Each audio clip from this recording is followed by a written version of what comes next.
Kapatid na Jiang, matagal nang magkaibigan ang ating mga pamilya sa loob ng maraming henerasyon. Kahit na ayaw mo kaming tulungan, hindi mo naman dapat gawing laruan ng buhay ng panganay kong anak. Akala ko pa naman, ang tanyag na manggagamot na si Jiang ay nakakuha ng mahiwagang gamot. Hindi ko akalaing isang pulubi pala ang isasama mo rito. Nagkampihan ba kayo para lang linlangin at nakawan ang pamilyang So? Wala ka talagang katwiran. Pasensya na po, munting manggagamot. Hindi na natin ipapagamot ito. Gusto ninyong umalis, ibalik ninyo muna ang lahat ng perang ninakaw ninyo sa pamilyang So.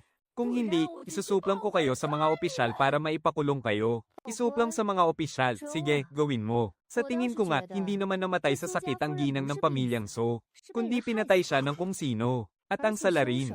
Baka ikaw mismo yon. Lapastangan ka, isang hamak na pulubi, nangangahas na magsinungaling ng ganyan. Tingnan natin kung hindi kita mapatay sa bogbog ngayon. Aking Ginoo, nanganak ako ng isang lalaki para sa inyo.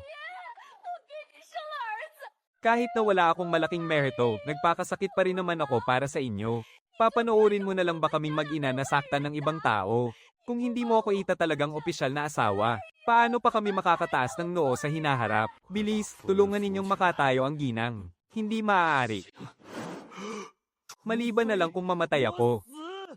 Walang sino man ang pwedeng umagaw sa posisyon ng aking ina.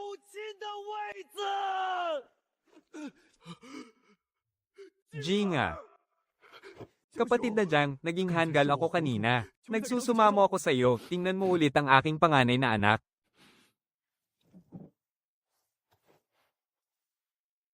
Ayos lang, ako na ang titingin sa kanya. Napakasawi naman ang unang ginang ng pamilyang So. Pinatay siya ng masasamang tao at ngayon ay nakatitig na lamang siya ng walang magawa. Kung mawawala pa siya, ang kanyang kaluluwa ay tuluyan ng maglalaho. Munting manggagamot, nakita mo ba ang kaluluwa ng aking asawa?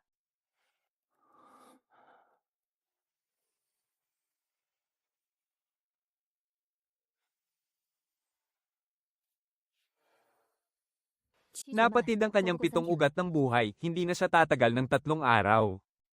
Di ba hindi ka naniniwala sa aking guro? Ngayon naman, nanginginig ka na sa takot. Ang binatang ito ay hindi may sakit, kundi sinipsip ng masamang espiritu ang kanyang enerhiya ng buhay. Hindi na siya kayang protektahan ng kaluluwa ng unang ginang So. May nagtatago pang isa pang masamang espiritu sa loob ng mansiyong ito. Munting manggagamot, basta mailigtas mo lang ang aking anak, handa kong ibigay ang lahat ng aking ari-arian.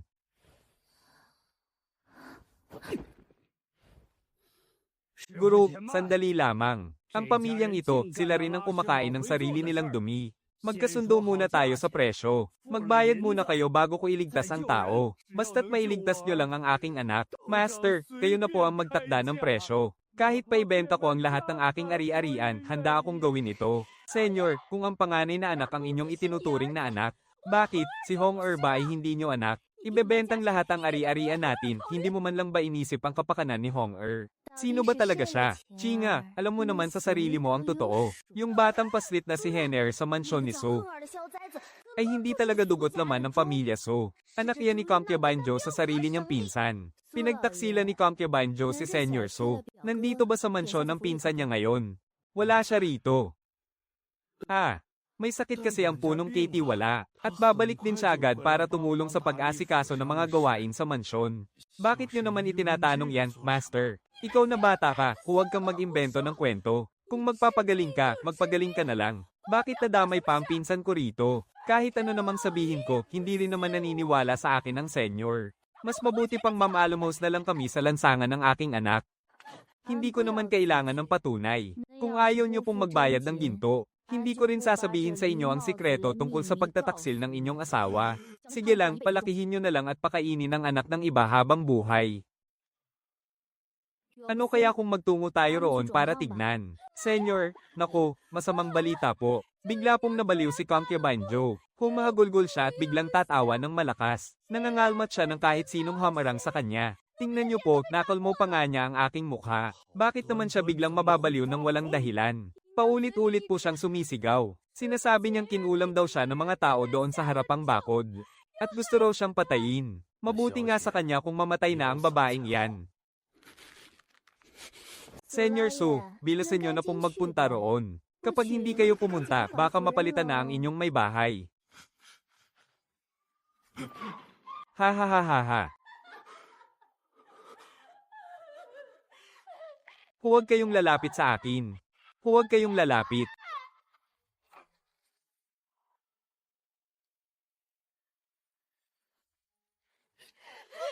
Ang matandang paring iyon sa harap, at maging ang batang babaeng kasama niya. Sinumpa nila ako.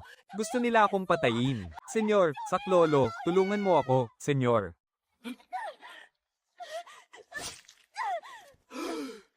Ano pang tinatayo-tayo nyo riyan? Bilasan nyo, magtawag kayo ng manggagamot.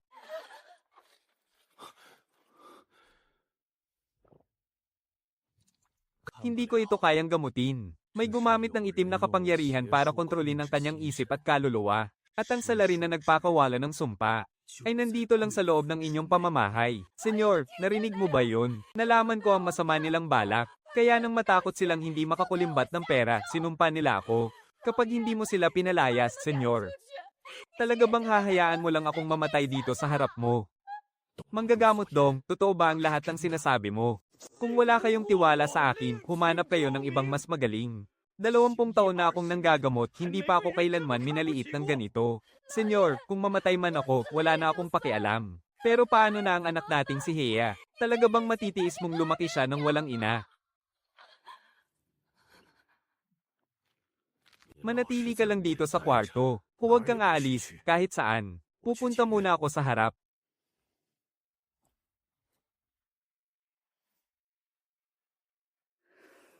Ang lalakas ng loob ninyong kalabanin ako. Tingnan lang natin kung sino ang matitira. Xiao Mei. Tiyahin, ay. Ayos na po ba kayo? Xiao Mei, silipin mo nga kung napaalis na ni senyor ang mga manlolokong iyon. Ang batang ito, nagpapapi pa rin talaga sa kuya niya. Senyor Su, huwag na kayong magdrama riyan para sa sarili nyo. Sinabihan kitang palayasin si nanay sa harap ng maraming tao, para lang mapalabas ang ahas sa kanyang pinagtataguan. Ang lamparang ito ay hudyat para tawagin ng mga multo. Aba!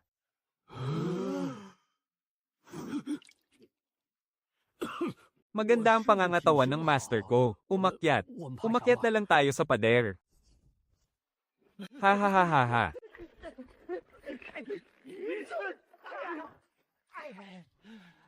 Bakit hindi kayo dumaan sa pinto?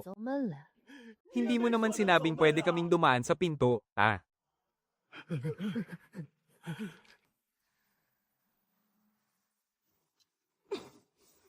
At isinisisi mo pa sa akin ngayon. Sinong may lakas ng loob na sumire sa mga plano ko?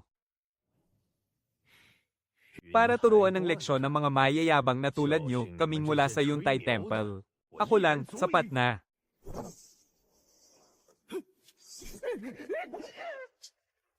Master, masyadong malakas ang kalaban natin, saklolo. Alagad ko, pinahiya mo talaga ako.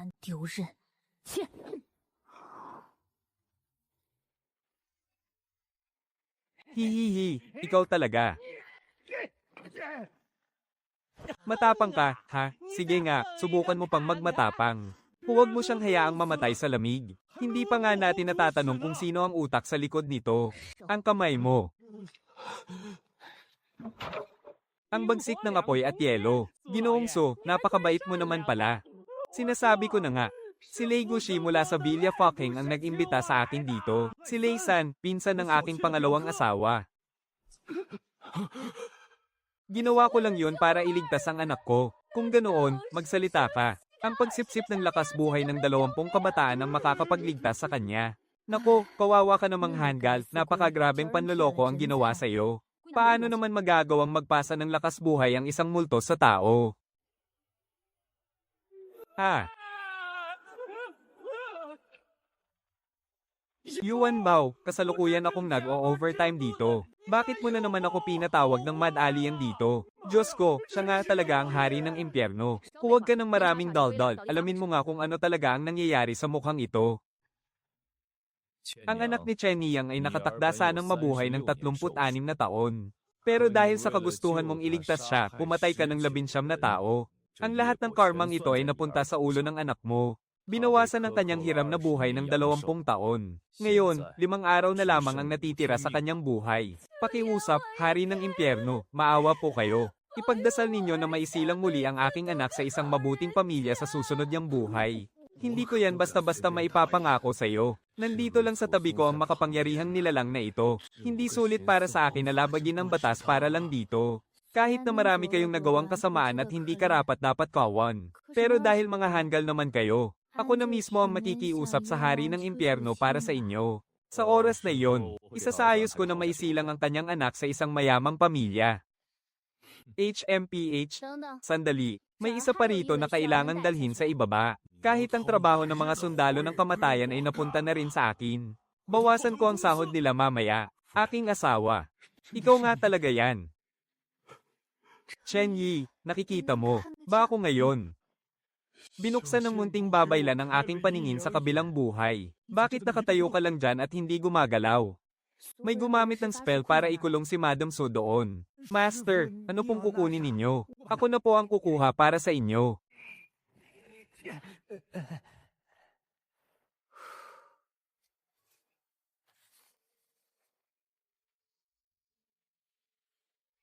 Cheng Yi.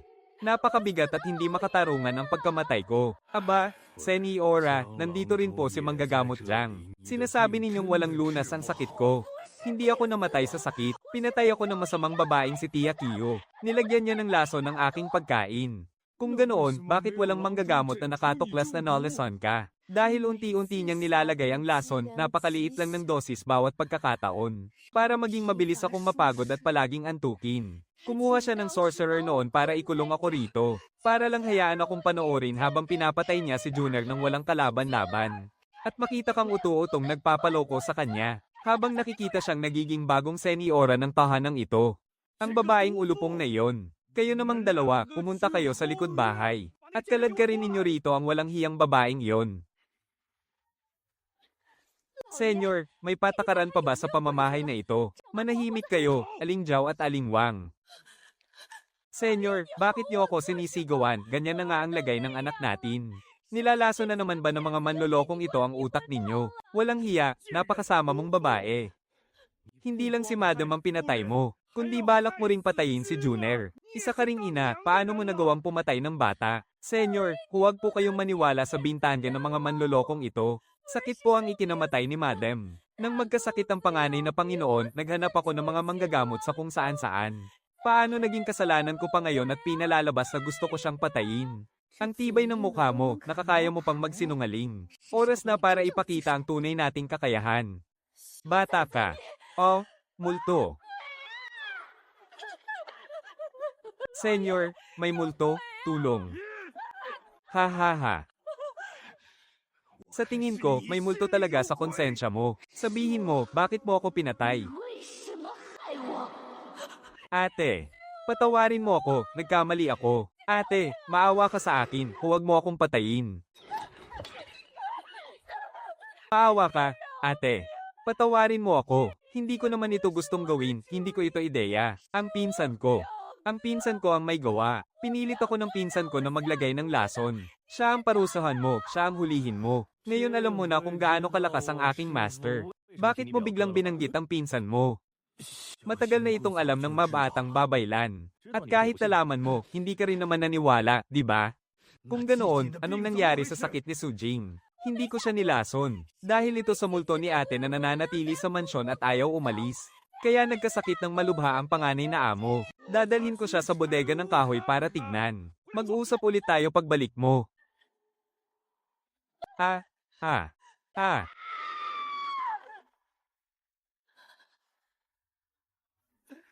Halos mamatay sa takot ang amo at ang pangalawang asawa. Hindi pa sila patay, humihinga pa. Kumuha kayo ng tubig sa balon at buhusan sila para magising.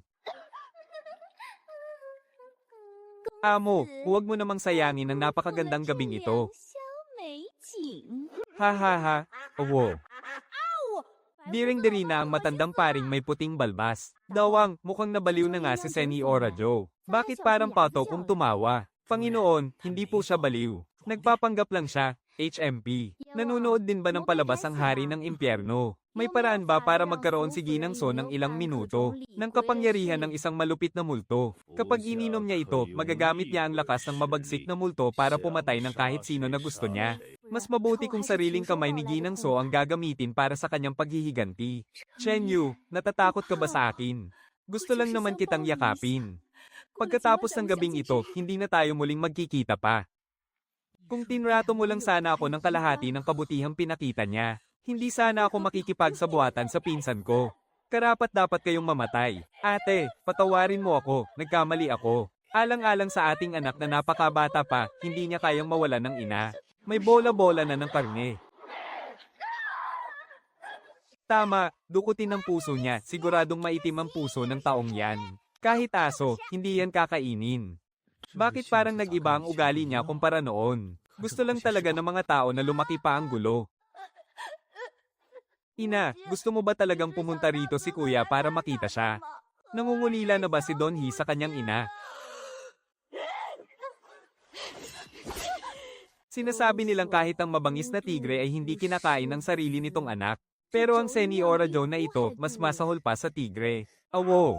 Panginoon, kailan naman ako naging mabagsik? Wala ka nang mahahanap na mas mabait na tigre sa buong mundo kundi ako. Hindi mabagsik si Dawang. Makamandag si Zhou Yinyang. Nasa kanya na ang lahat ng kamandag.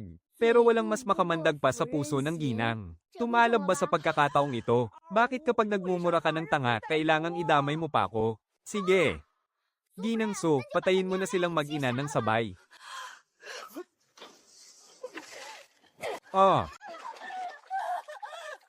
Ama, maawa po kayo sa asawa ko. Patayin niyo na lang si Hoover para pagbayaran ang kasalanan ng aking ina. Anong sabi mo? Kung papatayin gamit ang baril ng dayuhan, hindi na siya muling maisilang.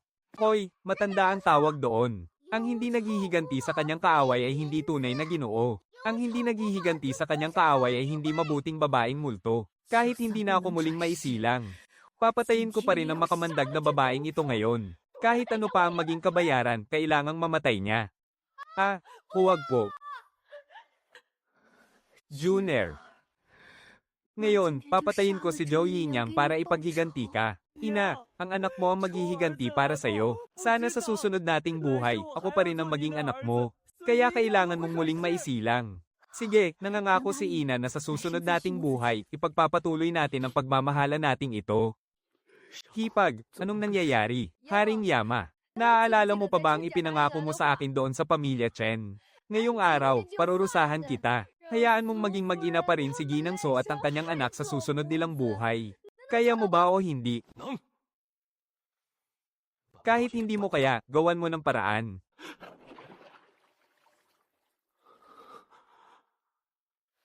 Isang beses lang pwedeng inumin ang gamot na ito. Baka naman kuripot si Neng at nanghihinayang lang. May siyam pang natitira. Hindi talaga ako nanghihinayang. Neng ang aking apelyido. At dahil hindi naman kuripot ang mga Neng, ibigay mo na sa akin. Para hindi na maging magulo pa sa susunod. Lantaran ka namang nagnanakaw. Ha. Panginoon, maaari mong kunin ang balahibo ng tupa, pero huwag mo namang sagarin. 1,000 taon bago makagawa ng isang Nirvana Ghost Egg. Dawang, Saho, yun, bakit pa to ang naging tawag mo roon? Kusa ko lang ginawa. Kahit ano pa man, palagi mo naman akong tinatawag na Dahuang Mau. Napakahalaga ng tabletang ito. 1,000 taon na. Napakahabang panahon nga niyan. Tingnan natin kung makakahanap tayo ng ilang halamang snow spirit para sa kanya. Maraming salamat, Yan Bao. Maraming salamat sa pagpayag mo, munting diwata. Iligtas mo si Ina, Paner. Amo, nakahuli kami ng magnanakaw. Hindi po ako magnanakaw. Pinsang bayaw, nagkamali ka lang ng hinala sa sarili mong pamilya. Nagpasabi si Pinsan na hindi maganda ang lagay ng panganay na Ginoo. May sakit ang Katie wala, kaya magdamag akong naglakbay pabalik at umakyat lang sa pader. Inamin na niya ang lahat ng kataksilang ginawa ninyo ni Ginang Joe. Ginoo, patawarin ninyo ako, nagkamali po ako. Hindi ko sana pinakinggan ang sulsol ng aking pinsan. Maawa kayo, alang-alang sa bata, patawarin ninyo ako. Ni hindi mo karapat dapat maging isang ina. Kahit maging tao, hindi ka karapat dapat. Kung ang anak ni Concubine Joe ay tunay na anak ni Ginoong So, may katuturan pa sana ang mga sinasabi mo. Pero ang totoong ama ng bata, nakatayo na mismo rito. At nagagawa mo pang sabihin na anak siya ni Ginoong So. Napakakapal naman ng mukha ninyo. Tumahimik ka, huwag kang magsalita ng walang katuturan. Bastos ka, ang lakas ng loob mong murahin ang guro ko, sisipain kita. Nakikita ko kung sino ang totoong ama. Huwag ka nang mag-inarte sa harap ng gintong guhit. Nagsisinungaling na naman ang kanyang pinsan at si Concubine Joe. Kung nagsisinungaling man sila o hindi, makikita natin ngayon din. Tingnan ninyo, konektado ng gintong guhit ang Ginoo at ang panganay na anak. Ngunit ang gintong guhit ng bunsong anak ay konektado kay Laysan at kay Concubine Joe. At may sanga ang pulang guhit ni Concubine Joe. Konektado ito sa Ginoo at kay Laysan. Mayroon ding kulay kahel na guhit na nakakonekta kay Laysan. Kampan ka ng masamang espiritu na nanggugulo sa isip ng mga tao. Munting diwata, ano ang ibig sabihin ng mga kulay na yan? Ang ginto ay para sa ugnayan ng magulang at anak. Ang pula naman ay guhit ng tadhana at pagmamahalan. At ang kahel ay para sa magpinsan. At para naman sa iba pang ugnayan. Sabi ng aking guro, hindi niya hinahayaang makita ninyo yon. Kaya kahit kailan ay hindi ninyo yon makikita. Walang saysayang magtanong pa ng marami. Gapyusan ng dalawang taksil na ito. At talian silang magkasama, ha ha ha. Ha ha ha.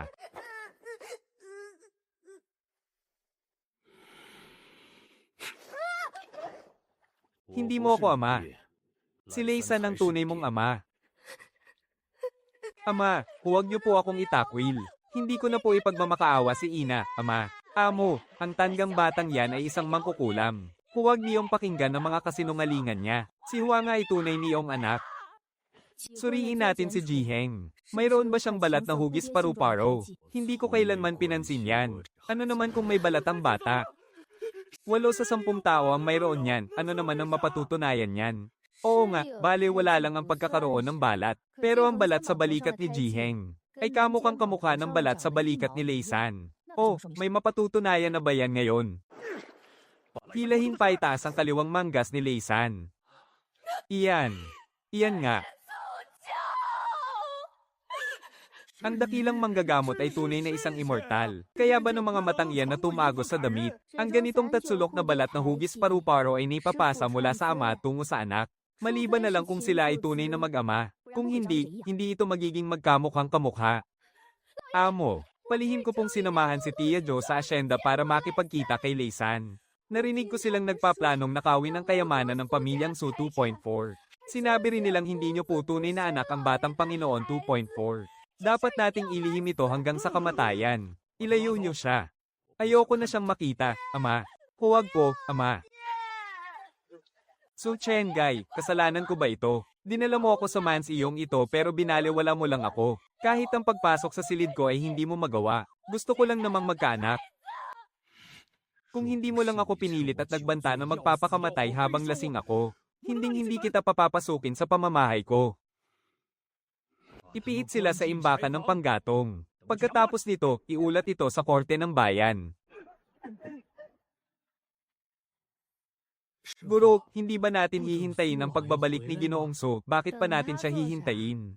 Hindi naman siya marunong manggamot. Sabi ng aking guro, huwag nating iiwan ang gawain ng hindi tapos. Kung tutulong tayo, dapat nating tapusin hanggang sa huli. Munting diwata, hayaan mo akong sumunod para matuto at lumawak ang aking kaalaman. Pangako, hindi ko nanakawin ang mga sikreto mo. Kung kaya mo ngang matutuhan. Hindi ako natatko na gayahin ng iba ang gawa ko. Maliksi ang mga daliri ko.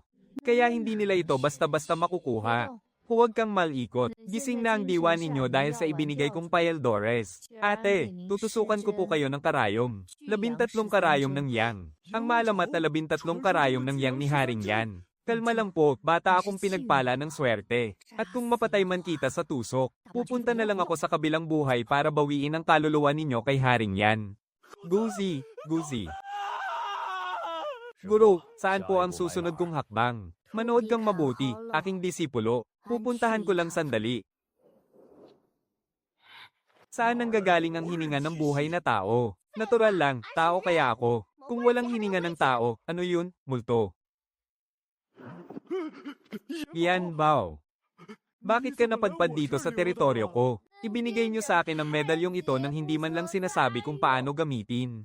Tinatanong ko kayo, pumasok ba ang yin yang hand ng pamilya So?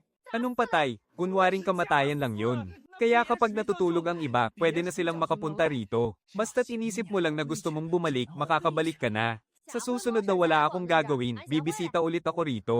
Babalik na muna ako. Guro, nakatulog po ba kayo kanina? Oras na, gising. Ha? Pakiramdam ko, bumalik na ang lakas sa buong katawan ko. Napakalusog ko na, higit pa sa dati. Palibutan ng buong mansyon. Huwag hahayaang makalabas kahit isang ibon.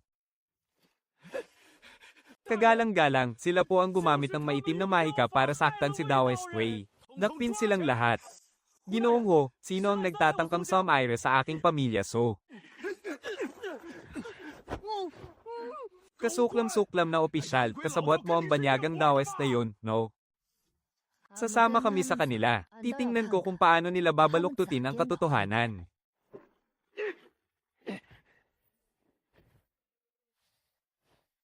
Magaling ba? Anong nangyari sa balikat mo? Bakit may marka? Hindi ba't pumunta kayo para dumalo sa pagpupulong ng Yangwang? Bakit kayo nandito? Ang gobernador na si Ho ay malawakang nangingikil ng pera. Sinunog pa nga niya ang aking petisyon mula sa libo-libong mamamayan. Si Leisan pala ay tauhan niya. Nadamay ko pa kayo. Binabaligtad nila ang katotohanan. Tingnan ko nga kung kaya ba talaga nilang kontrolin ang lahat.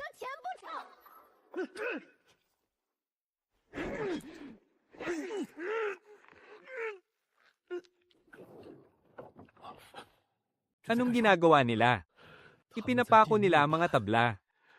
Gusto nilang palabasin na aksidente ito, para mapatay tayong lahat sa loob.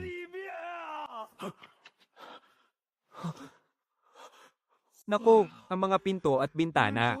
Ipinako na ng tuluyan. Gusto talaga nila tayong ikulong hanggang sa mamatay. Huwag kayong magpanik, kalma lang ang lahat. Hintayin nating sumapit ang gabi at magpalit ng bantay ang mga kawal. Mula roon, sisirain ko ang bintana. At tatakas tayong lahat. Pero kapag tumakas tayo, magiging mga pag-anti na tayo. Habang buhay na tayong magtatago at tatakas nito. Kung wala kang magandang sasabihin, manahimik ka na lang. Leisan, hindi ba't sinabi mong may kayamanan at proteksyon dito? Nasaan ang mahiwagang gamot ng hari ng impyerno, kahit isang hibla ng buhok, wala naman. O gusto mo bang dakpin ko ang batang iyon at dalhin dito? Para makitang natin kung may lalabas ba niya ito. Huwag, may kakaibang kakayahan ng batang iyon. Nagpadala na ako ng tao para ipatawag ang mga tauhan ng Tianxian.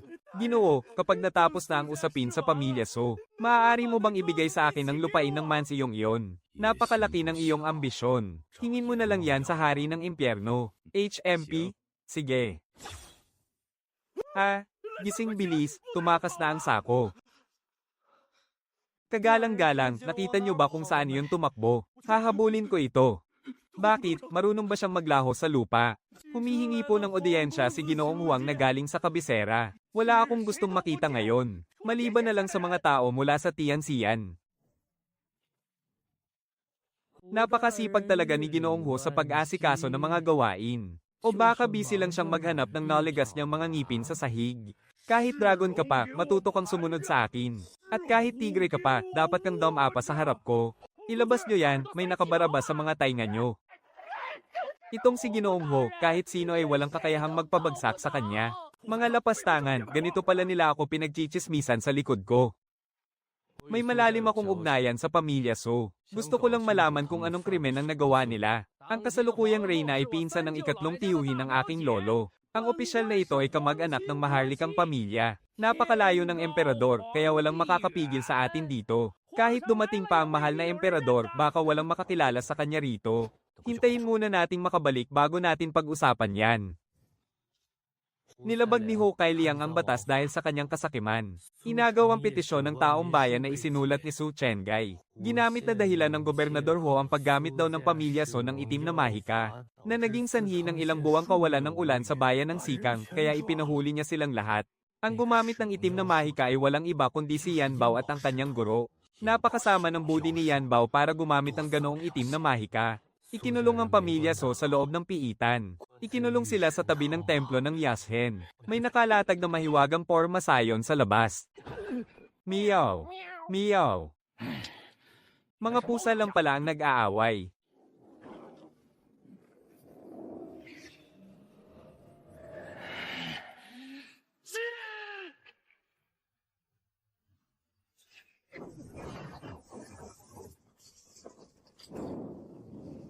Para masiguradong walang magiging problema. Ginoong Ho, gamitin mo na ang iyong huling alas.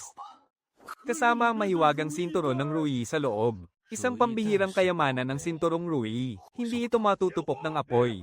Sige, silaban nyo na. Iligtas sila.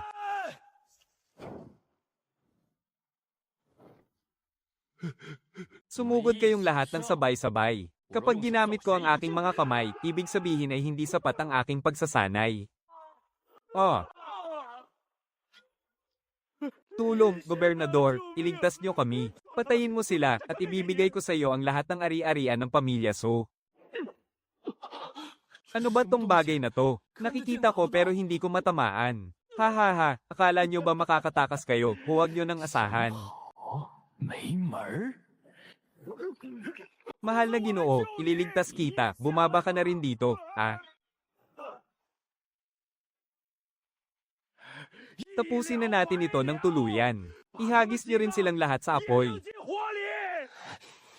Ho, paano mo naigangahasang sakta ng mahal naming Ginoo? Uubusin namin ang 9 na henerasyon ng iyong lahi. Hahaha, 9 na henerasyon ng aking lahi. Kabilang na ba roon ang mahal na reyna? Bakit, tingin nyo ba sa Ginoo nyo ay isang prinsipe? Siya nga, ang Ginoo namin ay isang tunay na prinsipe.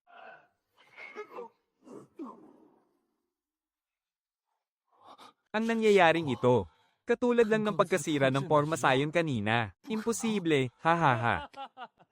Pinoprotektahan ng ating Ginoo ng sagradong aura ng dragon. Kung hindi siya mamamatay, kayo ang mamamatay.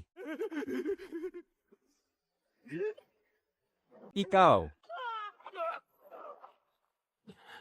Hayop kang pulubi ka. Hindi na ako makahinga. Huwag nyo nang alalahanin ng apoy. Kapag nahuli ko ang mga yan, pahihirapan ko sila hanggang sa mamatay.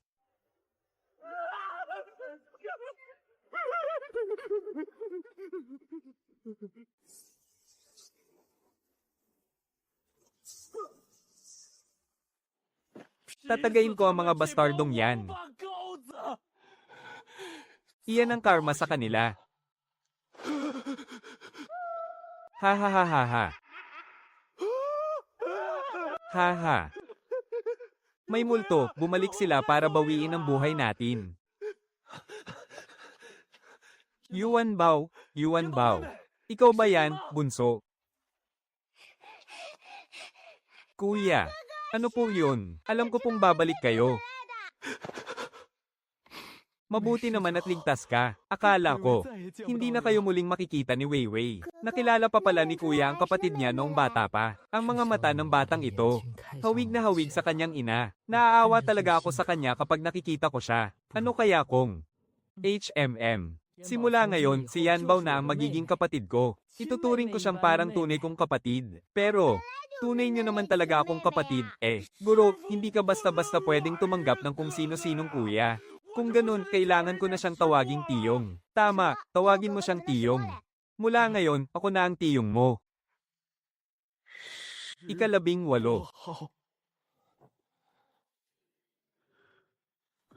Pinsala sa lahat ng kanyang laman loob. Wala na talaga itong lunas. Wala nang pag-asa si matandang Yuan. Gusto ko mang tumulong pero wala akong magagawa. Ngunit narito naman ang munting mahiwagang manggagamot. Kahit si Ginoong So na ganoon kalala ang lagay ay nagamot niya. Mukhang napakalala nga ng lagay niya. Napasok ng enerhiya ng multo ang katawan niya. Mukhang mahirap itong gamutin. Enerhiya ng multo, ibig mong sabihin, ang itim na usok ng lalaking nakaroba ay enerhiya ng multo. Oo. Huwag kang mag-alala, kuya. Kahit na mahirap itong gamutin. Para sa akin, maliit na bagay lang yan. Ayos na po siya ngayon. Ligtas na siya sa pinsalang dulot ng enerhiya ng multo. Pero bali-bali po ang mga braso at binti ni Lolo. Nahulog po siya mula sa mataas na lugar, sa loob ng hardin. Binalibag siya ng lalaking nakaroba mula sa bubong patungo sa lupa. May dudugtong pa ba ang mga bali niyang braso at binti? Pero kahit hindi na, ayos lang. Pagbalik natin, hahanapan ko siya ng tahimik na lugar para makapagpahinga na siya sa kanyang pagtanda. Sinabi ko naman na sa inyo hindi ko hahayaang mapahamak ang mga taong mahalaga kay Kuya. Sa loob ng 10 araw, gagawin kong maayos si Lolo tulad ng dati. para muli nyo siyang makasama sa tabi ninyo. 10 araw, ang bali sa buto't kalamnan, inaabot ng 100 araw bago gumaling. Paano naman mabubuo ang buto sa loob lang ng 10 araw? Bakit ganyan ang mga mukha ninyo? Kung ayaw ninyong maniwala, basta sinabi ng master ko na 10 araw, 10 araw talaga. Gusto nyo bang pumusta? Kapag gumaling ang buto ng matandang ito sa loob ng 10 araw, bibigyan ninyo ako ng tig-1 pirasong ginto bawat isa sa inyo. Pero kapag hindi gumaling, ako ang magbibigay sa inyo ng tig-1 ginto. Ano, payag kayo? Napakagandang pagkakataon nito para kumita ng ginto. Sayang naman. Ako ang magbabayad ng ginto. Huwag ng 10 araw, kahit 10 buwan pa. Basta ba gumaling ako para mapagsilbihan ng senyor ito, ibibigay ko ang lahat. Gising ka na pala, matanda. Naghahanda na nga akong magsunog ng papel na pera para sa'yo.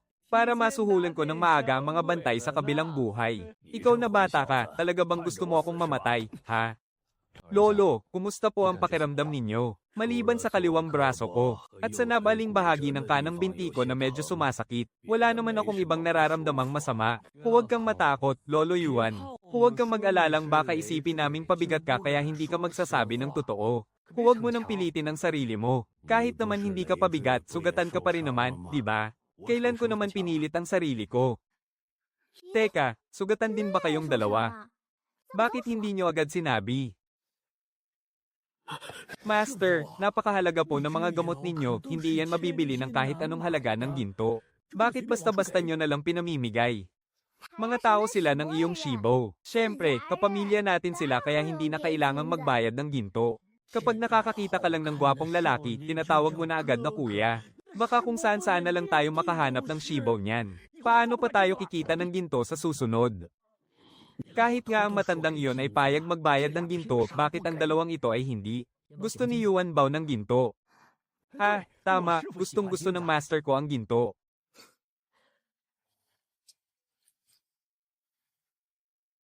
Yuan Bao, heto kunin mo na ito para paglaruan. Heto, paglaruan mo ang ginto. Salamat, kuya.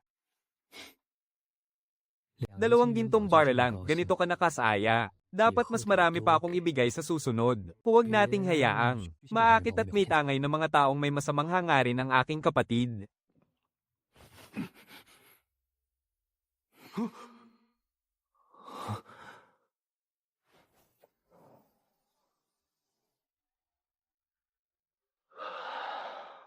Ginoo, tila nakatagpo kayo ng isang tunay na kayamanan. Bakit pa kayo maghahanap ng mahusay na doktor o mahiwagang lunas? Hindi ba't narito na ito sa mismong harap ninyo? Hindi mo kailangang tumitig sa akin ng ganyan. Ibabawas ang bayad sa gamot na ito mula sa inyong mga sahod. Seryoso, naging mature ka na talaga. Bunso, bunso, bunso. Kuya, bakit parang bigla kang naging napakasaya?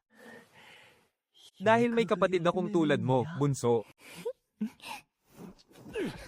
Masyadong matatakutin ng aking guro. Hindi niya kakayanin ang ganyang uri ng kalokohan mo. Kahit sabihin mong matatakutin ako, hindi ko pa rin katatakutan kahit si kamatayan. Ang tindi naman ng amoy ng selos dito. Aking alagad, nagsiselos ka ba?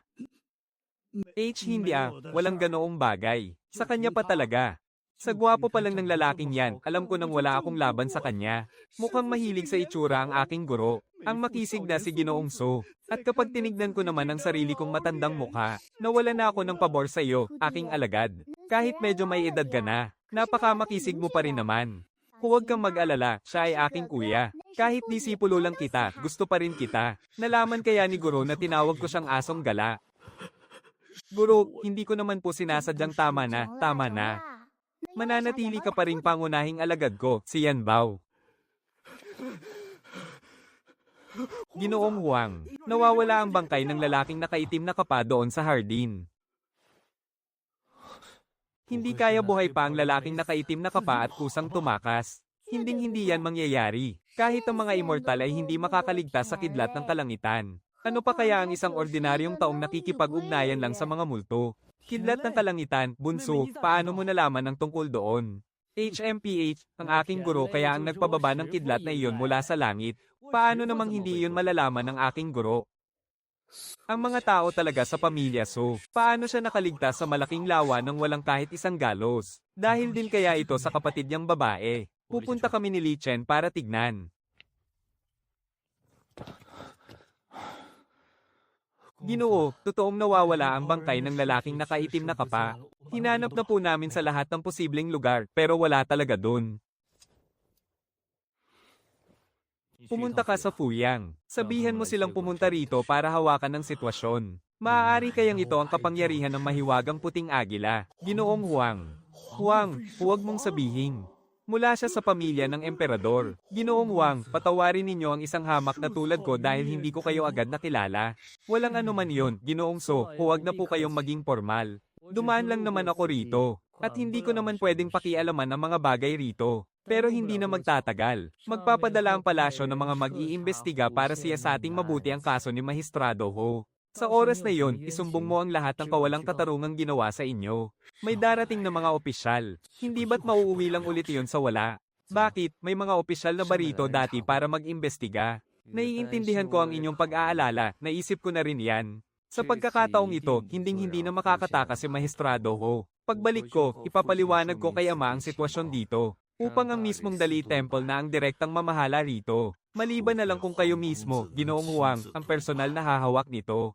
Dahil kung hindi, walang sino mang makakatinag sa kanila rito. Ganoon na baka Syra ang tiwala ng mga mamamayan sa mga opisyal ng kaharian. Sige, kung hindi ko maayos ang mga problema rito sa bayan ng Sikang, hinding-hindi ako babalik.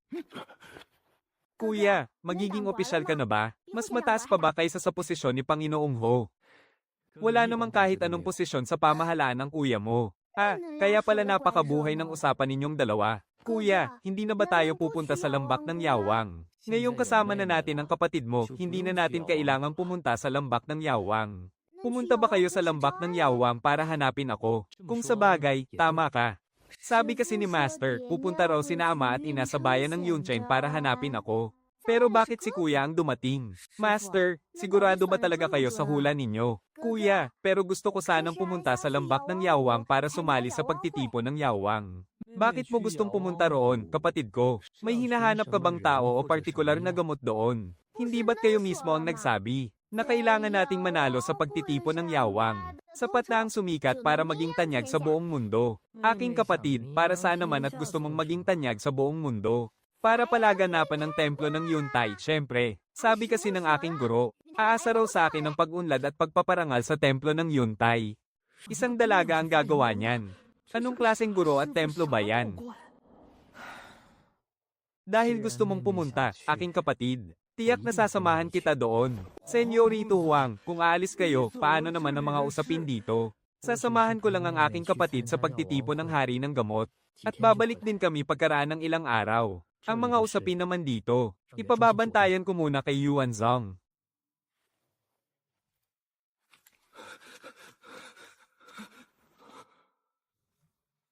Ang mababang opisyal na ito ay nagbibigay pugay sa inyo, Senyorito pang-apat. Ginoo, ang aming Senyorito ay narito lamang para sa kanyang pribadong lakad. Tumayo ka. Bilang pinuno ng Chukay, wala ka bang kapangyarihang pamahalaan ito? Ang Magistrado ng Sikang ay lumabag sa batas, tumanggap ng suhol at ng api sa mga mamamayan. Binaliwala niya ang buhay ng mga tao, at gumamit pa ng itim na mahika para magdulot ng tagtuyot sa buong lupain.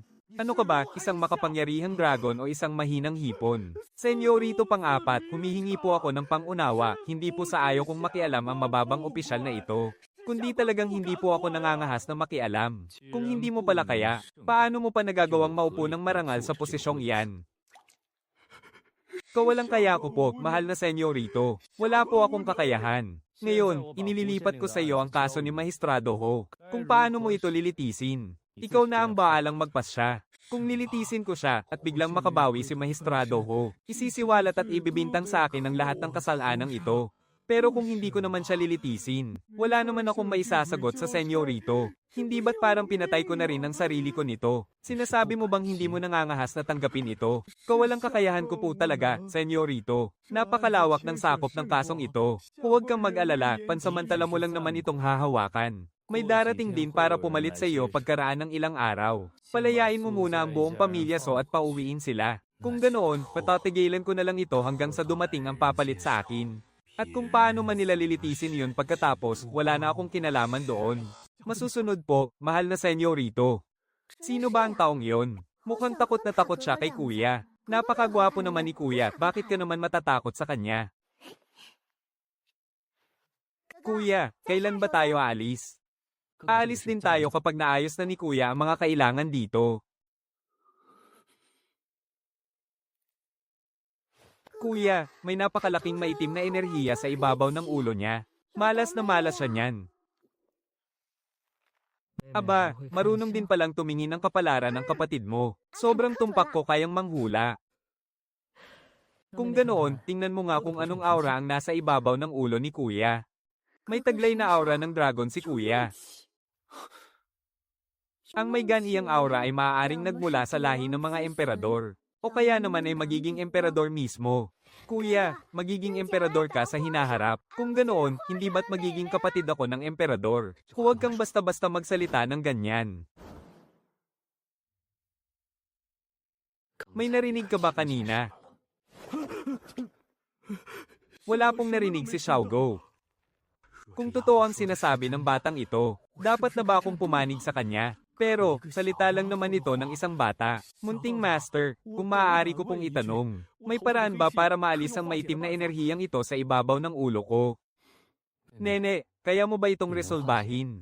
Oo naman, napakadali lang yan. May multo ng kamalasan na nakabuntot sa kanya. Palayasin lang natin yun, okay na. Ang makita pa lang ang multo ng kamalasan ay hindi na biro. At kaya pa itong palayasin. Hindi ba't kapag lumalabas ka, nakakatapak ka ng dumi ng aso at natitapilok pa ang paa mo? Nabibilaukan kapag kumakain. Nagugulat ang kabayo kapag sumasakay ka sa karwahe at muntik ka ng malunod habang naghihilamos. At kahit sa pag-utot mo, dinadapuan ka pa rin ng malas. Naranasan mo ba ang lahat ng mga sinabi ng kapatid ko?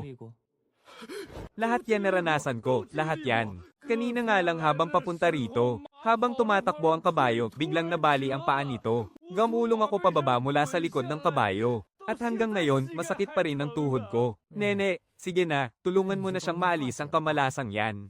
Sige. Pero ano, huwag ka nang magpero-pero dyan. Kung gusto mong tulungan ka ng master ko, hindi ito libre. 100 kilo kada pag-alis ng malas, HMP. Kung hindi, pumanap ka na lang ng iba. Tamang-tama ang dating ng aking disipulo. 100 kilo, sige, 100 kilo, maliit na bagay lang yan.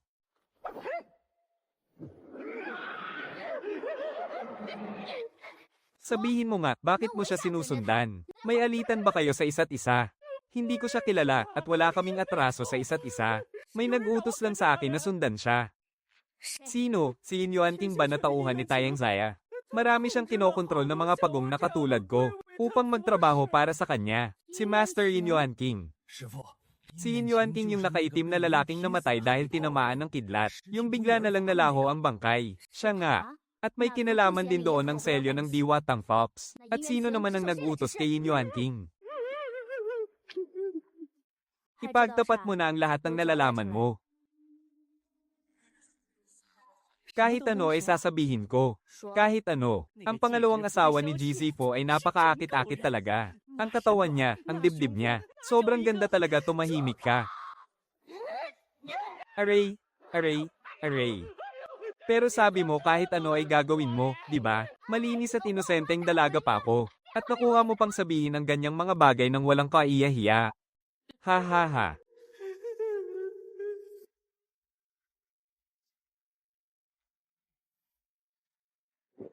Bakit mo ako tinitingnan? Munting Panginoon, huwag niyo na po akong paluin. May sasabihin akong sikreto sa inyo. Kahit kay Yin Yuan King ay hindi ko ito sinabi. Subukan mo pang magsalita ng kalokohan. At talagang wawasakin ko ang kaluluwa mo, asterisk ungol ng sakit. Hindi na po, hindi na po. Si GZ Fu. Sa katunayan, marami siyang nakuhang ebidensya ng mga krimen ng selyo ng Diwa Tang Fox. Nakatago ito sa sikretong silid sa kwarto ng kanyang pangalawang asawa. Ang matandang iyon, mukha lang siyang sunod Sonyerin at mahina. Pero ang totoo, napakatuso niya talaga. Kahit gaano pa siya katuso, makakatakas ba siya sa aking dawang na nasa loob ng mahiwagang supot? Oh, Oo, sa wakas, naisipan din akong tawagin ni Amo ng kusa. Mayroon pa ba? Kung ganoon, ipapadala na kita sa mundo ng mga patay para mabilis ka ng makapagbagong buhay. Pupunta ba talaga ako sa mundo ng mga patay? Ilang beses na akong napunta roon pero hindi ko kabisado ang daan. Kaya nga madali akong nahuli ni Yin Yuan King. Kapag ako ang nagpadala ng kaluluwa, hindi maglalakas loob si Haring Yanwang na tanggihan ka. Pagdating mo roon, magbigay-pugay ka kay Haring Yanwang para sa akin. Hinding-hindi ka na mangangahas na palayasin pa ng hari ng kabilang buhay. Kuiho, kung may sasabihin ka, sabihin mo na ng diretsahan. Saka na natin pag-usapan kapag nakapag-ipon na ako ng sapat na ginto. Kailan pa naging kailangan ng ginto para lang makipag-usap sa akin? Bakit mo ako tinitingnan? Hindi naman sa ganoon. Kahit sabihin ko, wala naman akong maibibigay na ginto. Nakikiusap po ako, tulungan niyo po ako, guro. Sa tingin niyo ba ay mukha akong mukhang pera? Sige, magsalita ka na. Nabalitaan ko po, na nakikita ng munting manggagamot ang hibla ng tadhana sa ibabaw ng ulo ng mga tao. Gusto ko sanang ipatingin sa kanya kung nasaan ang aking kapatid. Gaano ba karaming kapatid na babae ang mayroon ka pa? Kapatid na henyo. Hindi ba't iisa lang naman ang kapatid mo? Oo, iisa nga lang ang kapatid ko. Nidukot siya noong 5 taong gulang pa lang siya. Sa nakalipas na mga taon, naglakbay ako sa iba't ibang panig ng bansa para magsilbing tagabantay. Para lang mahanap ko siya. Huling habilin ng aking ina bago siya pumanaw na kailangan kong mahanap ang aking kapatid. Hindi niyo alam kung nasaan siya, hindi po. Bakit ko pa kailangang tingnan, may sarili akong ina. Nasa mismong harapan mo lang ang kapatid mo. Si Xiaomei ang kapatid mo. Araw-araw kayong magkasama sa iisang bakuran. Pero hindi niyo man lang alam na tunay kayong magkapatid. Pero may ina ako. Noong nabubuhay pa ang Seniora, binigyan pa niya ako ng 10 tail ng pilak para ipanggamot sa aking ina. Sinabi na sa inyo ng aking guro ang lahat. Kung ayaw ninyong maniwala, problema nyo na yon. Umuwi ka na lang at tanungin mo mismo ang iyong ina. Tunay o hindi ang iyong ina, malalaman mo agad kapag nagtanong ka. Tama ang sinabi ng aking alagad. Kung uuwi si Xiaomei at tatanungin ng kanyang ina, malalaman niya agad ang totoo. Sige po, maraming salamat, munting guro. Pero bago kami umuwi, kailangan muna naming magpaalam sa senior. Pinapayagan ko kayong umuwi. Mag-ingat kayo at bumalik agad. Hindi ko alam kung ano ang sasabihin ng ina ng utosang iyon. Nag-aalala ka ba, kuya, na baka nagkamali ako ng sinabi? O nag-aalala ka na baka ayaw magsalita ng totoo ng ina ni Xiaomei? Siyempre, natatakot ako na baka hindi pumayag ang ina ng utosang iyon. Nasabihin ang buong katotohanan. Hay, ang guru ko talaga. Konting bagay lang, naglulupasay na't nanunabunot ng buhok. Konti na nga lang ang natitirang buhok eh. Kapag nagpatuloy ka pa, tuluyan ka ng makakalbo. Si Dang Sheng ba ay isang paring tawista o isang monghe? Mahal na Ginoo, padilim na po. Pagkatapos nating lagpasan ng daang pambundok na ito, maghanap tayo ng matutuluyan para makapagpahinga. Sige.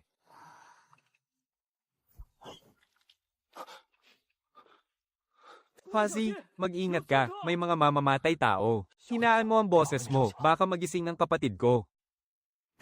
Sa ganitong sitwasyon, nag-aalala ka pa ring magising siya. Dapat na nating gisingin si Guro. Isang mahiwagang papel lang ni Guro, kayang-kaya ng palayasin ng mga mamamatay taong yan.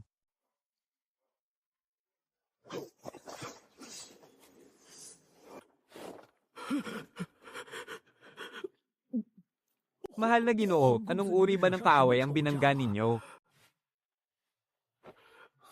Huwag kang mag-alala, nandito ako. Hindi ko hahayaang may makasakit sa aking kapatid. Ipinag-utos ng ginang, na walang dapat ay titirang buhay sa karuwahing ito.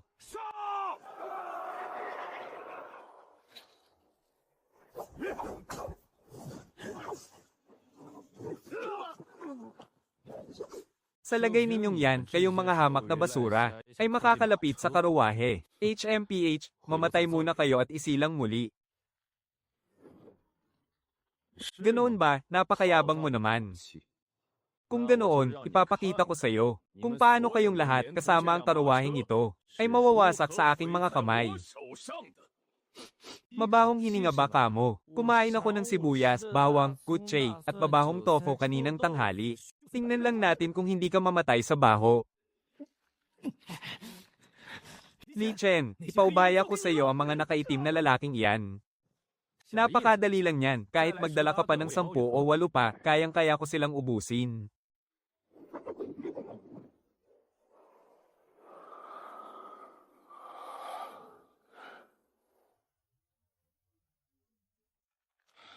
Sino ka ba?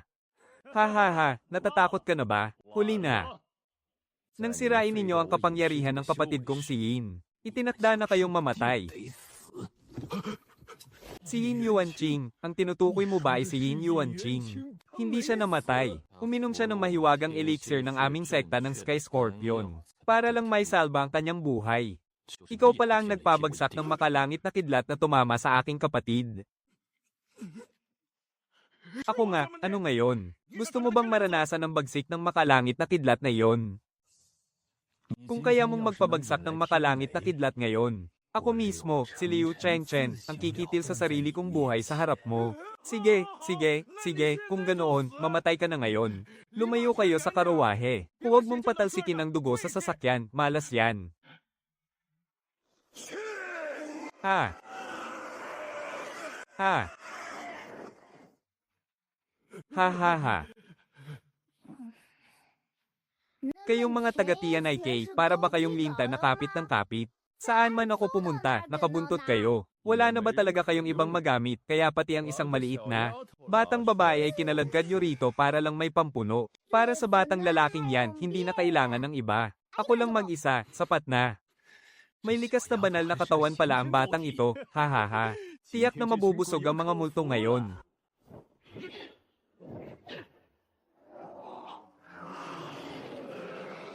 Ha, ha.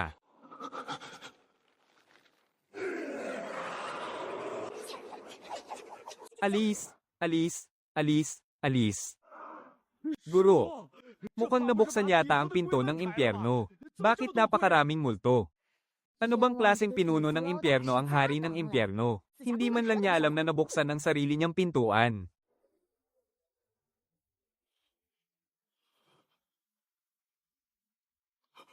Guro, anong nangyayari? Maling papel na talisman ba ang nakuha natin? Bakit walang kidlat? Ha ha ha ha ha. Kung makakapagpatawag ka ng makalangit na kidlat ngayon, ako mismo ang tatapos sa sarili ko. Sa mismong harap mo. Guro, anong gagawin natin? Hindi sumusunod ang kapangyarihan ng talisman. Ngayon lang nangyari ang ganito. Mamatay na kayong lahat kahit pa ang mga dakilang Diyos. Hindi kayang sirain ang aking 10,000 maltong humaharang sa langit. Kung mamamatay man ako, ikaw ang mauuna. Hindi ko pa nahahanap ang mga magulang ko. Hindi pa sumisikat ang sektang Yuntay, kaya hindi ako pwedeng mamatay.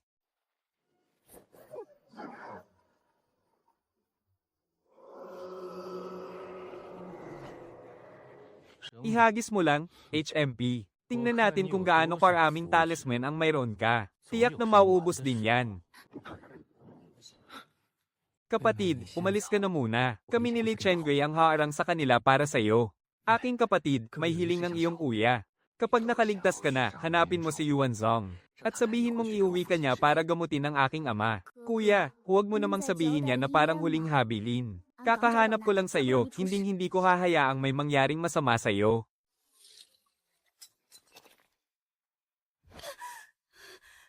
Paano ko ba siya nakalimutan? Dawang, bantay ka muna sandali. Walang kapantay kong kuya Hohawan, sandali lang at babalik din ako agad. Master, hindi mo man lang ako binanggit, tunay mo naman akong disipulo, ah? Manguwa, asa ka pa?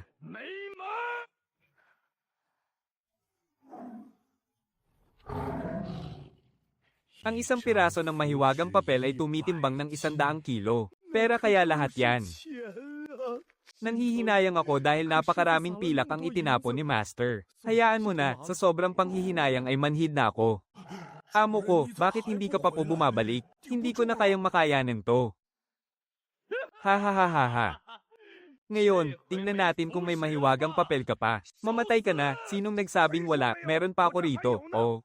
Hindi pa natin alam kung sino ang mamamatay, ninakaw mo na nga ang lahat ng eksena. Bakit, sa tingin mo ba ay palamuti lang ako rito? Wala ba akong sariling mga kamay?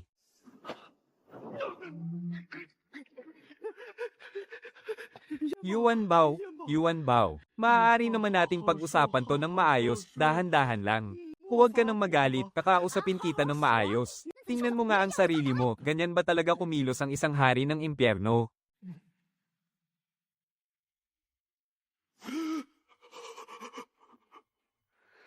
Paano mo siya nakilala?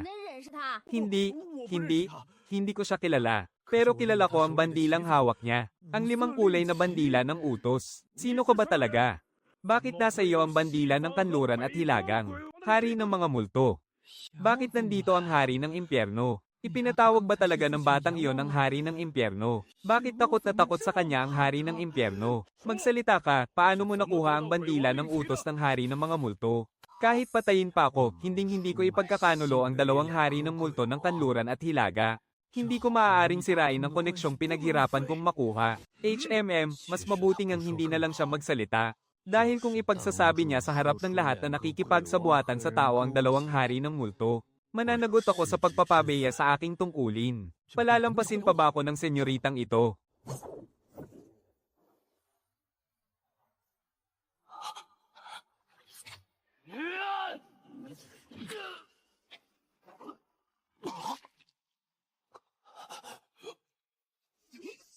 Hari ng impyerno, gusto mo ba akong patayin para manatili akong tahimik? Yan Bao, pinagbibintangan mo naman ako ng labis. Gusto ko lang namang mabawasan ang galit mo. Paano mo naman nasabing papatayin ko siya para patahimikin? Magsasalita ako, pero huwag mo akong papatayin. Kahit na hari ka pa ng impyerno, wala kang karapatang patayin ako. Ang pagpatay sa akin ay paglampas sa iyong kapangyarihan para lang manahimik ako. At pagtatakip sa sarili mong mga tauhan. Sinusubukan mo ba akong ipahamak?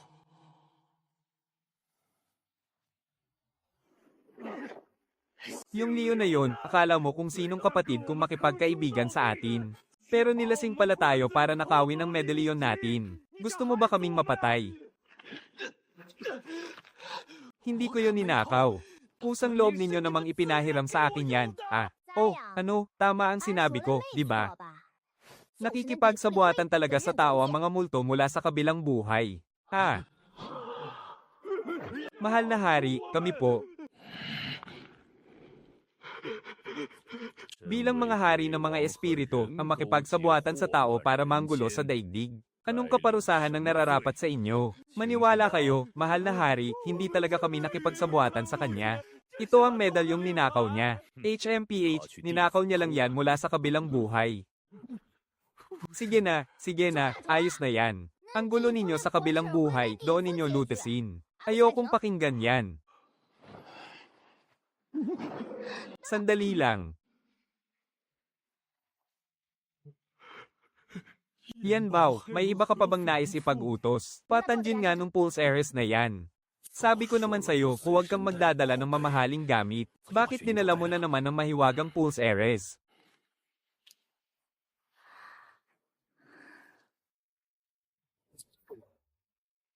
Master, sukat na sukat sa iyo to. Masyadong maitim at malaki ang bisig ng hari ng kabilang buhay. Hindi kasya sa kanya, masasayang lang. Huwag mong sabihing inihanda talaga ito ng hari para sa iyo. Tama ang sinabi ng pinuno. Ang mahiwagang Pulse Ares na ito ay talagang para kay Yan Bao. Basta't nagustuhan mo, Yan Bao, sapat na yon.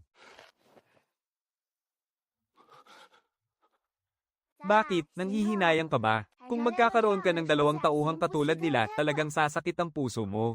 Umuwi ka muna at uminom ng tsaa para kumalma ang puso mo. Basta huwag ka lang palaging manggugulo. Hindi ko na kailangang uminom ng tsaa para lang kumalma. Sige po, tatanggapin ko na ang inyong regalo. Pero dapat ayusin ninyo ang pamamalakad sa kabilang buhay. Mabuti na lang at ako ang nakatagpo ninyo. Kung ibang tao yan, baka kahit buto nila, wala nang natira.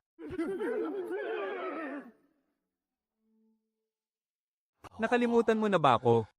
Nakaligtas sa tiyak na kapahamakan.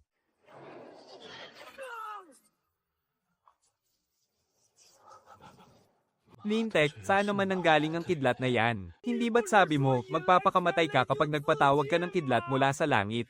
Ngayon, hindi mo na kailangang magpakamatay. Ang kidlat na mismo ang tumapos sa'yo, ha. Napakabagal naman yatang rumesponde ng kidlat ng langit na iyon. Baka naglakbay muna iyon sa iba't ibang kaharian bago nakarating dito.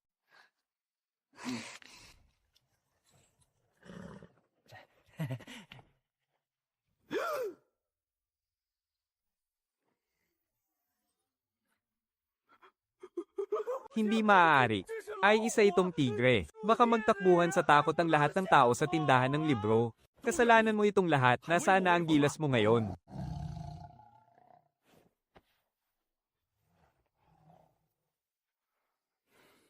Dalhin mo ako sa inyong tagapamahala.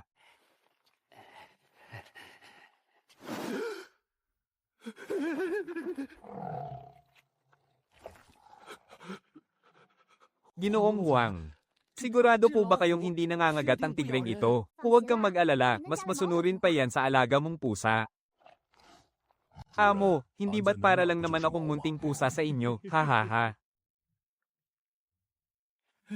Ang ilang silid sa likod bahay. Ginoo, maaari po kayong mamalagi roon kahit kailan ninyo gusto. Ginoo, paano ninyo napapayag ang tagapamahala? Huwag mong sabihin. Dahil dito, hindi naman tayo mga tulisan. Kung ganoon, paano ninyo siya napapayag?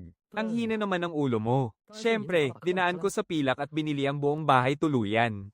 Wow, kuya, ang galing naman yan. Para lang makasulot ng matutuluyan, binili mo talaga ang buong bahay tuluyan. Kung mas maaga lang sana tayong bumaba ng bundok para hanapin ka, kuya. Sana ay matagal nang naayos ang bulwanggan ng yuntay. Hindi sana ito pinapasukan ng ulan tuwing tag-init at ng malamig na hangin tuwing taglamig. Sinabi ng aking kapatid na mahal niya ako. Ang isang simpleng bahay tuluyan lang ay sapat na para pasayahin siya ng ganito. Sa susunod, bibigyan ko siya ng malalaking kainan, mga pamilihan, mga lupain, o maging ang buong lungsod. Huwag kang umungol, kapag ginawa mo pa yan ulit, matatakot at tatakbo ang lahat ng panauhin. Paano pakikita ng pera ang tatay ko nito? Sa akin na kaya ang tatay na ito ngayon. Kaibigan, ibili mo nga ako ng ilang pirasong dilaw na papel. Munting amo, ako po si Zing. Zing Hao po ang aking pangalan. Sinabi po ni Ginoong Huang. Mula ngayon, kayo na po ang bagong may-ari ng bahay tuluyan ng Zhengchun. Sabihin niyo lang po kung may kailangan kayong ipag-utos. Kayo po ang may-ari. Kayo po ang masusunod. Kung ganoon, maghain ka muna ng isang mesa ng pagkain, nagugutom na ako.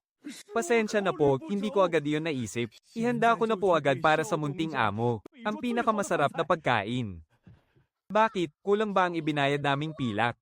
Bakit ang grupong iyon ang nakakuha ng pinakamagandang silid? Habang kami naman ay sa ordinaryong silid lang pinatutuloy. Kapatid, hayaan mo na. Sige na. Ito lang ang tanging bahay tuluyan sa buong lugar na ito. Magtiis muna tayo kahit ngayong gabi lang. Hindi pwede. Kailanman ay hindi nagtiis ang isang tulad ko. Gusto ko ng pinakamagandang silid. Palayasin ninyo ang mga taong kaka-rating lang kanina. Ibigay ninyo sa amin ang silid nila. Ano bang ipinag-iindi ninyo riyan? Ang pinakamagandang silid sa likuran ay para sa may-ari namin. 2,000 na lang ang natitira sa harap. Kung gustong tumuloy, tumuloy. Kung hindi, lumayas kayo. Ganito ba talaga makipagnegosyo ang tagapamahala rito? HMM, napakasama naman ng asal niya. Nag-aalala ako na baka malugi lang ang negosyo ng bahay tuluyang ito. Aray, bakit ka nananakit? Kapatid, huwag kang padalos-dalos.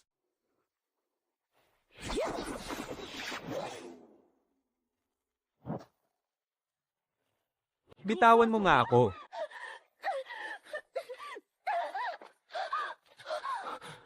Kuya, pangalawang kuya, inaapi nila ako. Akala nyo naman kung sino kayo. Kapatid, hayaan mo na. Maghanap na lang tayo ng ibang matutuluyan sa Villa. Pagkatapos ninyong manakit, aalis na lang kayo basta-basta. Ano, akala ninyo ba ay mahina at madaling apihin ang Zhengchun Inn? Isang mahinang dalaga lang ang kapatid ko, gaano ba kalakas ang magagawa niya? Babayaran na lang namin kayo, HM.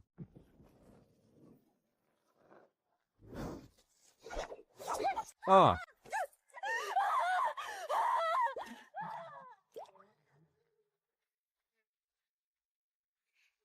Isang mahinang dalaga lang daw, gaano ba kalakas ang magagawa? Babayaran na lang namin kayo ng ginto. Ha ha ha ha ha. Haha, ang galing ng batang ito, hahaha. Kaninong anak ba ito? Napakawalang galang naman. Nasaan ang mga magulang mo? Lumabas nga kayo rito. Sino ang tinatawag mong walang galang? Sino ba ang naunang gumawa ng gulo? Sino ba ang naunang nanakit? HMP, sa pagtuloy rito, may batas na kung sino ang nauna, siya ang mauuna. Hindi mo kami tatay. Bakit namin ibibigay sa inyo ang silid? Mga kuya, kapag hindi ninyo siya binalatan ng buhay ngayon, hindi na ako mabubuhay pa.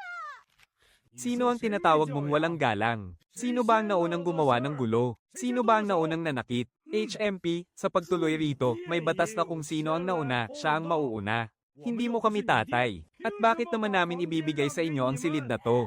Ha ha ha, senior.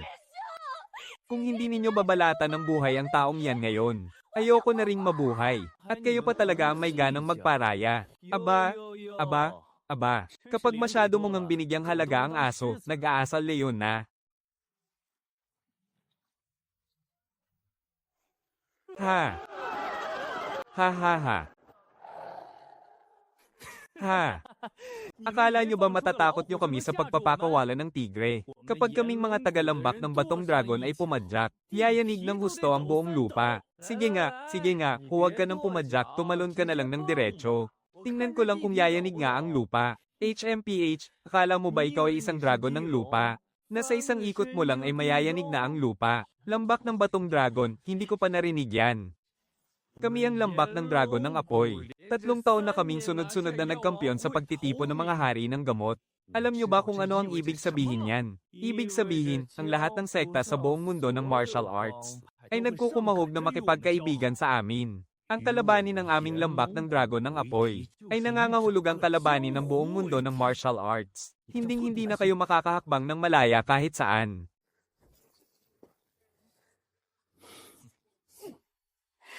Pangalawang senior, dapat kanino mo pa ginawa yan? Yay!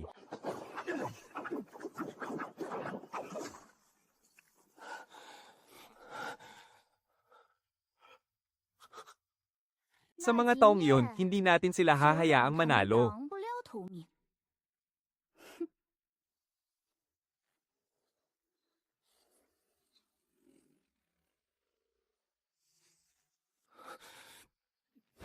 Pinagbigyan kita ng mahigit 10 galaw. Oras na para ipakita ko sa'yo ang bagsik ng aking espada ng 7 bituin.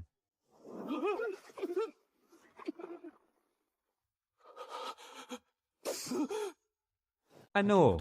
Papadyak ka pa ba ngayon? Sino ba talaga kayo? Ha? Ang aming munting banal na manggagamot ang may-ari ng tindahang ito. Ngayon, sabihin mo sa akin, sino kami? Siya ang may-ari ng tindahang ito, sino sa inyo ang munting banal na manggagamot? Ang kakalatigo lang sa inyo, siya ang aming munting banal na manggagamot. Isang hamak na batang babae lang, may-ari na, tapos banal na manggagamot pa. Sino namang lolokohin nyo? Ako si Yan Bao. Hindi ba't sabi mo babalatan mo ng buhay si Yan Bao ng Yuntai Pass? Sige nga, nakatayo lang ako rito at hindi gagalaw. Sige, balatan mo ako hanggat gusto mo. Nagbibiro. Nagbibiro lang po ako, kuya.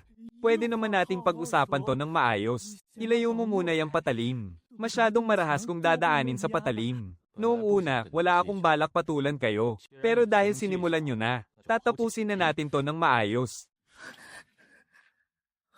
Kasalanan po namin ang lahat. Pakiusap, maawa kayo at palagpasin nyo na to. Sa susunod na mga ilangan kayo ng tulong mula sa lambak ng Yanlong.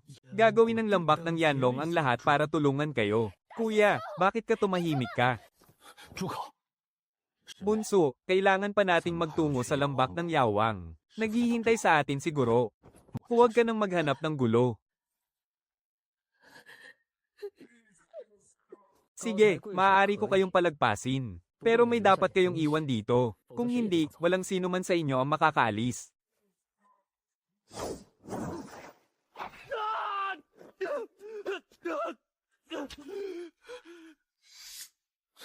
May iiwan. Isang piraso ng manggas, sapat na ba? Sa susunod na magtagpo ang landas natin. Hindi lang manggas ang maiiwan sa'yo. Salamat sa pagpapalagpas ninyo sa amin. Palem. May tindig nga ng isang senior na alagad. Bakit? Nagseselos ka ba? Hindi? Ah.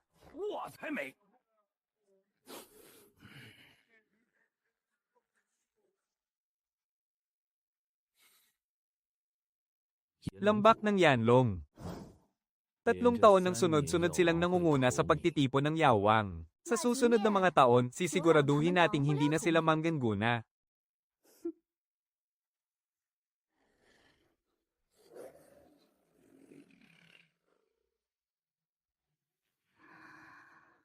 May-ari, Zing. Sa susunod na may manggugulo rito sa tuluyan ng Genchon. Singilin mo sila at may dapat silang iwan. Ano? Mata, ilong, tainga, kamay, o paa kung ano ang gusto mong kunin mo. Huwag mo naman akong takutin. Wala naman akong kakayahang kumuha ng mahiwagang espada ng iba, hahaha. Huwag kayong matakot, lahat kayo. Nagbibiro lang si Kuya Lee. Nagbibiro lang siya. Biro nga lang ba? Magsialis na po kayo. Bumalik na kayo sa inyong mga kwarto para magpahinga. Sandali lang, dahil nabulabog at natakot kayo ngayong gabi, at hindi naging maganda ang inyong pamamalagi, at dahil ako ang bagong may-ari rito, kaya bibigyan ko kayo ng 20% diskwento sa lahat ng inyong babayaran. May bawas na 20%. Ibig nyo bang sabihin? Babaliin ng mga kamay at binti nila. Oh! Bibigyan ko kayo ng diskwento. Bakit kayo tumatakbo? Bumalik kayo rito. Bilis, harangan nyo silang lahat. Tapos na. Katapusan ko na ito. Oh. Munting doktora. Sabihin mo, paano sila bubugbugin? Amo, nakiusyoso lang naman po sila. Hindi naman siguro kailangang umabot sa baliin ang mga buto nila, di ba? Aking amo. Sinasabi nyo po ang isa, pero iba naman ang iniisip nila.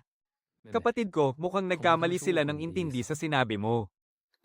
Nako, nagkamali po kayo ng intindi sa ibig kong sabihin. Ang ibig kong sabihin, 80% lang ang sisingilin ko sa kuryente at pagkain ninyo.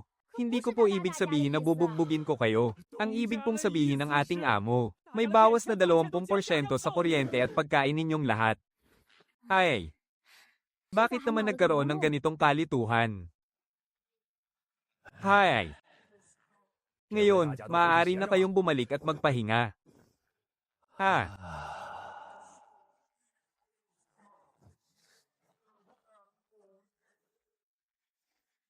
Ipahid mo ito mamaya sa sugat mo, gagaling na iyan bukas ng umaga.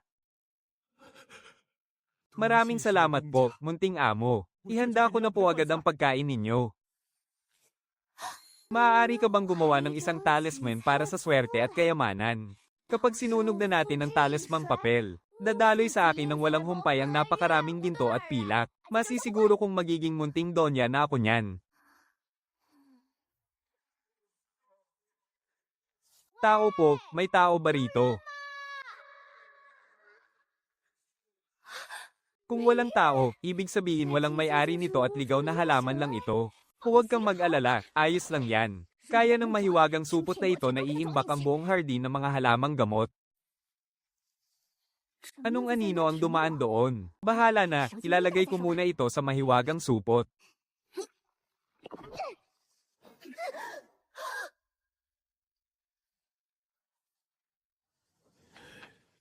Gising po, guro. Bakit po kayo nakatulog ng nakadapa rito sa lamesa?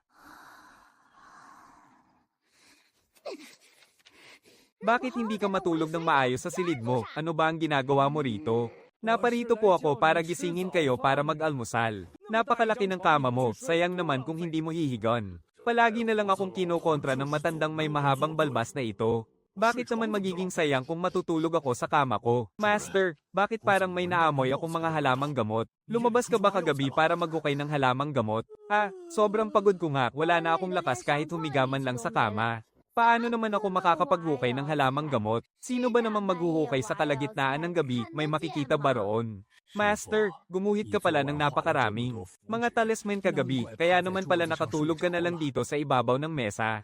Ikaw ba ang kumuha ng mga talisman ko? Hindi po, Master, huwag niyo naman akong pagbintangan. Noong pumasok ako, nakita kong galaw ng galaw ang dalawang kamay mo sa ibabaw ng mesa. Akala ko nga nananaginip ka lang at nakikipag-away, kaya kahit isa wala akong kinuha. Baka naman ikaw mismo ang naglagay niyan sa bag mo.